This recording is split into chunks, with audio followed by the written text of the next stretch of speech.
Well, the Moroccan fans can't wait for this moment, but it might be a while yet before it happens. The players are not on the park at the moment, bar a few in and around the penalty area from Morocco.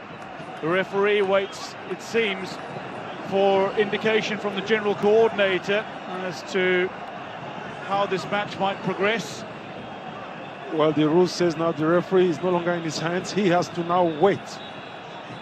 This is the moment again. Yeah. Now let's look at this. There is a pull. Yeah, of course. You cannot deny that there's a contact there. There's a pull there. Well, the indication is, would that be a foul outside the 18-yard area? I would suggest a good 99 out of 100 times it's going to be called a foul. And if it's a foul in the penalty area, it is a penalty.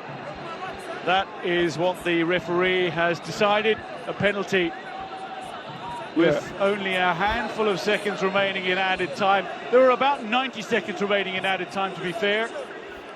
So it's not quite the last kick of the game, but it does provide Morocco with an opportunity to finish it up from the penalty mark, potentially.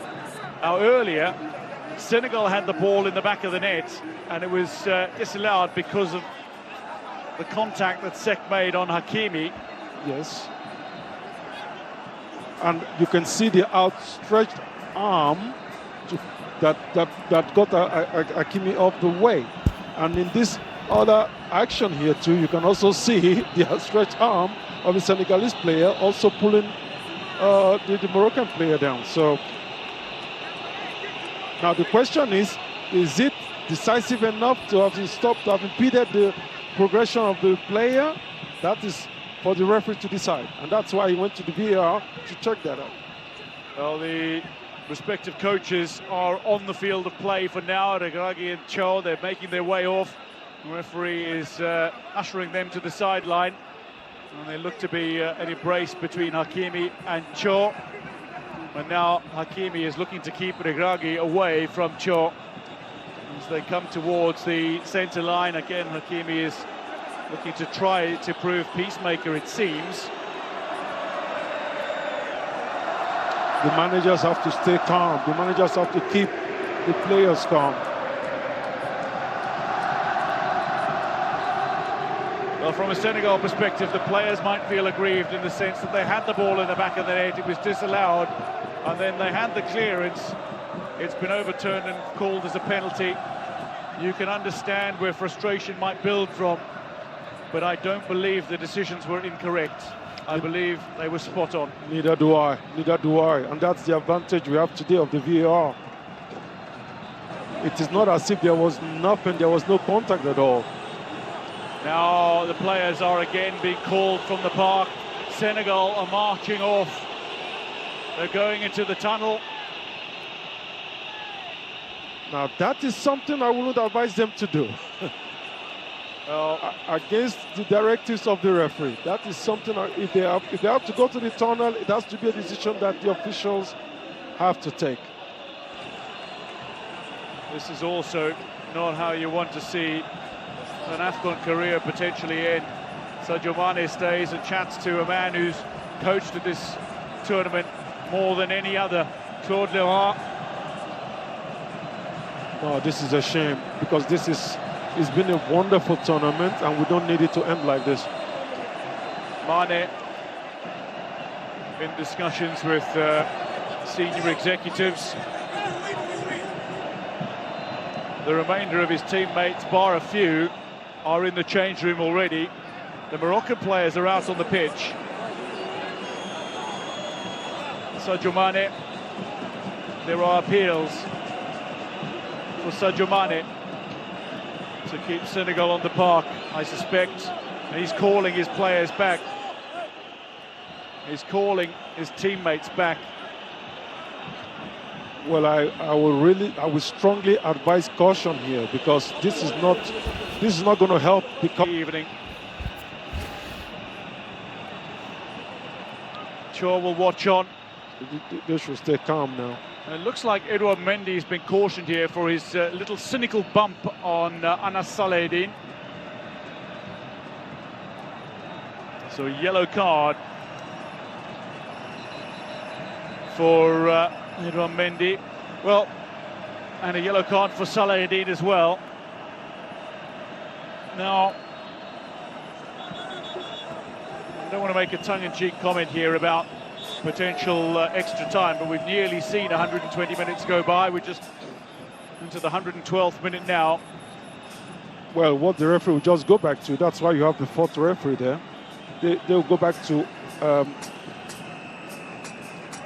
the minutes that were left, the time that was left,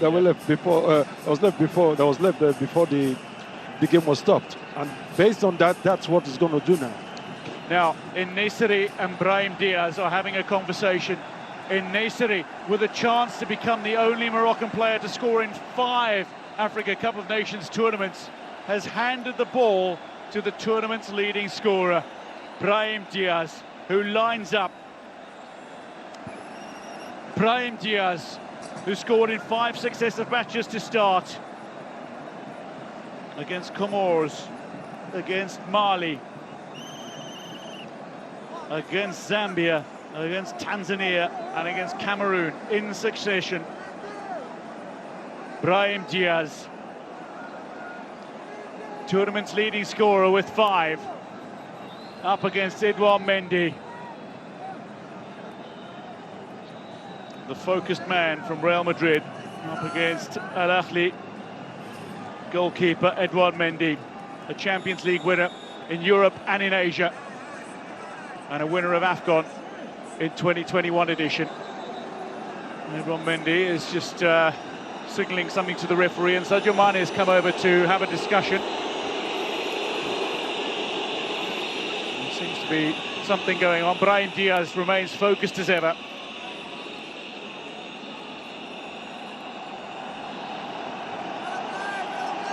Mendy backtracks. Brahim Diaz replaces the ball. And now, perhaps, the final to get underway again. Brahim Diaz to give Morocco the lead. Chips Panenka down the middle, and humiliatingly, Mendy saves it. Stays on his line, the opportunity gone, and maybe now we are going to go to extra time.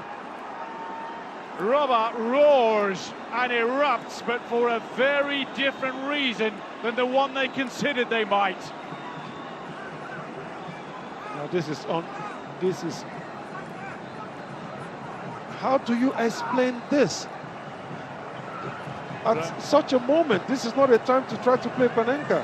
He looks crestfallen. Brahim Diaz, who's proven nothing but heroic throughout this tournament and throughout qualifying.